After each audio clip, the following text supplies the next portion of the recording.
ചന്ദ്രന്റെ പ്രതിബിംബം നമുക്ക് ദർശിക്കണമെന്നുണ്ടെങ്കിൽ ജലാശയം ശാന്തമായിരിക്കും, നിശ്ചലമായിരിക്കും. ഏവരുടെയും മനസ്സിന്റെ സമസ്യയും ഇതുതന്നെയാണ്. മനസ്സിനൊരിക്കലും ശാന്തത പ്രാപ്തമാക്കുവാൻ കഴിയുന്നില്ല. നിശ്ചലമായ അവസ്ഥയും ഉണ്ടാകും. ശാന്തിയുടെ അഭാവത്തിൽ യാതൊന്നും ദൃഢമാവുകയില്ല. സമുദ്രത്തിലെ തിരമാലകളെ പോലെ വിവിധ തരത്തിൽപ്പെട്ട ചിന്തകളാകുന്ന ഉപദ്രവം മനസ്സിനെ നിരന്തരം അസ്ഥിരമാക്കുകയാണ് ചെയ്യുന്നത്. എന്തെങ്കിലും ശ്രവിക്കണമെങ്കിലും മനസ്സിലാക്കണമെങ്കിലും മനസ്സ് മൗനം പാലിക്കേണ്ടത് അത്യന്താപേക്ഷിതമാണ്. പക്ഷേ മനസ്സിന് മൗനം പാലിക്കുവാൻ അറിയുകയില്ല. മനസ്സ് നിരന്തരമായി എന്തെങ്കിലും പറഞ്ഞുകൊണ്ടേയിരിക്കും. അനുനിമിഷം വാക്കുകളുടെ ആക്രമണം സദാ മനസ്സിലുണ്ടാവുകയും ചെയ്യും. വാക്കുകളുടെ ഈ ആക്രമണം കാരണം വ്യക്തികൾക്കൊരിക്കലും അവർ ശ്രവിക്കുന്ന വാക്കുകൾക്കുപരിയായി ചിന്തിക്കുവാൻ സാധിക്കുകയില്ല. ജീവിത യാഥാർത്ഥ്യത്തെക്കുറിച്ചുള്ള ബോധ്യം ആ വ്യക്തിയെ പ്രതീക്ഷിക്കുകയാണെങ്കിലും സാധിക്കില്ല. മനസ്സിൽ വാക്കുകളുടെ ആക്രമണം ഉണ്ടാവുകയാണെങ്കിൽ ആ മനസ്സ് നിരന്തരം എന്തോ അന്വേഷിക്കുന്നതിൽ മുഴുകുന്നതാണ്.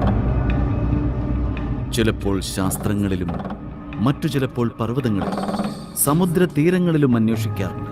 ചിലപ്പോൾ തീർത്ഥാടന കേന്ദ്രങ്ങളിലും അന്വേഷിക്കും. ചിലപ്പോൾ ക്ഷേത്രങ്ങളിലും ചിലപ്പോൾ വനങ്ങളിലും അന്വേഷിക്കാറുണ്ട്. പക്ഷേ മനസ്സിന് അന്വേഷിച്ചു കൊണ്ടിരിക്കുന്നത് ഒരിക്കലും ലഭിക്കാറേയില്ല. കാരണം മനസ്സപ്പോഴും സ്ഥിരത പ്രാപ്തമാക്കിയിട്ടില്ല. വ്യക്തി വസിക്കുന്നത് എവിടെയായാലും എവിടെയെല്ലാം അന്വേഷിക്കുകയാണെങ്കിലും അത് ലഭിക്കുകയില്ല. നീയും സദാ വാക്കുകളിലാണ് ശ്രദ്ധിച്ചിരുന്നത് കാർത്തികേയ. അത് നമ്മുടെ വാക്കുകളാണെങ്കിലും മറ്റാരുടെ വാക്കുകളാണെങ്കിലും നിന്റെ പ്രതികരണങ്ങളെല്ലാം ഈ വാക്കുകളെ ആശ്രയിച്ചാണ്. വാക്കുകൾ മാത്രം ശ്രവിക്കുന്ന മനസ്സുള്ളവർക്ക് ആ വാക്കുകളുടെ അർത്ഥം ഒരിക്കലും മനസ്സിലാക്കുവാൻ സാധിക്കുകയില്ല. വാക്കുകളിലെ യാഥാർത്ഥ്യം മനസ്സിലാക്കുവാൻ വേണ്ടി, അവയുടെ അനുഭൂതി അറിയുവാൻ വേണ്ടി മനസ്സിൽ ശാന്തതയോടൊപ്പം തന്നെ വിശാലതയും അനിവാര്യമാണ്, ശൂന്യതയും അനിവാര്യമാണ് പുത്ര. മനസ്സൽപ്പം വിശാലമായിരിക്കേണ്ടതും അനിവാര്യമാണ്. കാരണം മനസ്സിന് വാക്കുകളിൽ നിന്നും ഉപരിയായി ചിന്തിക്കുവാനുള്ള സാമർഥ്യമുണ്ടാകും. പക്ഷേ മനസ്സൊരിക്കലും ശൂന്യമാവുകയില്ല, ഒഴിഞ്ഞ അവസ്ഥയിലുമാവുകയില്ല. വാക്കുകൾ ധാരാളം ആർജിക്കുന്നതാണ് ജ്ഞാനമെന്ന് മനസ്സ് ചിന്തിക്കുന്നതാണ്. വാക്കുകളാണ് ജ്ഞാനമെന്ന തെറ്റിദ്ധാരണയാൽ മനസ്സ് വാക്കുകൾ സമാഹരിക്കുവാനും ആരംഭിക്കുന്നു. പരമമായ ജ്ഞാനമെന്നാൽ അത് വാക്കുകൾക്ക് അതീതമാണെന്ന് മനസ്സറിയുന്നില്ല. അതൊരനുഭൂതിയാണ്. അതിനെ വാക്കുകളിൽ ബന്ധിക്കുന്നത് അസംഭവ്യമാണ്. യഥാർത്ഥത്തിൽ വാക്കുകൾക്ക് എന്ത് മൂല്യമാണുള്ളത് കാർത്തികേയ? ഒന്നും തന്നെ. ആരെങ്കിലും ഈശ്വരനാമം ജപിക്കുകയാണെങ്കിൽ ഈശ്വരനെ ആ നാമത്തിൽ മാത്രം പരിമിതപ്പെടുത്തുവാൻ സാധിക്കും? ഇല്ല. ഇവിടെ വാക്കുകൾ സത്യമല്ലെന്ന് വ്യക്തമാകും.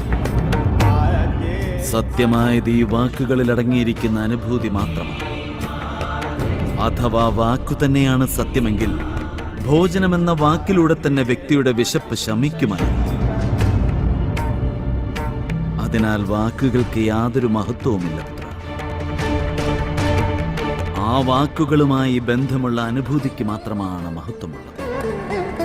വാക്കുകളുടെ അഭാവമുണ്ടെങ്കിൽ തന്നെയും ഈശ്വരനുണ്ടെന്നുള്ളത് വാസ്തവം തന്നെയാണ്. വാക്കുകളുടെ അഭാവത്തിലും സുഖദുഃഖങ്ങളുടെ അനുഭൂതി നിശ്ചയമായും ഉണ്ടായിരിക്കും. ജലത്തിന് ശീതളത്വം ഏവർക്കും അനുഭവപ്പെടാറുണ്ട്. സൂര്യന്റെ ഊഷ്മാവും ചന്ദ്രന്റെ ശീതളത്വവും എല്ലാം അനുഭവപ്പെടുന്നു. പ്രേമമാകുന്ന അനുഭൂതി ഉണ്ടാകും. എന്നാൽ അനുഭൂതികളുടെ അഭാവത്തിൽ വാക്കുകൾക്ക് യാതൊരർത്ഥവും ഉണ്ടാവുകയില്ല. വാക്കുകളിലൂടെ സംതൃപ്തി അടയുന്നത് ജ്ഞാനത്തിന്റെ അവസാനമാണ്.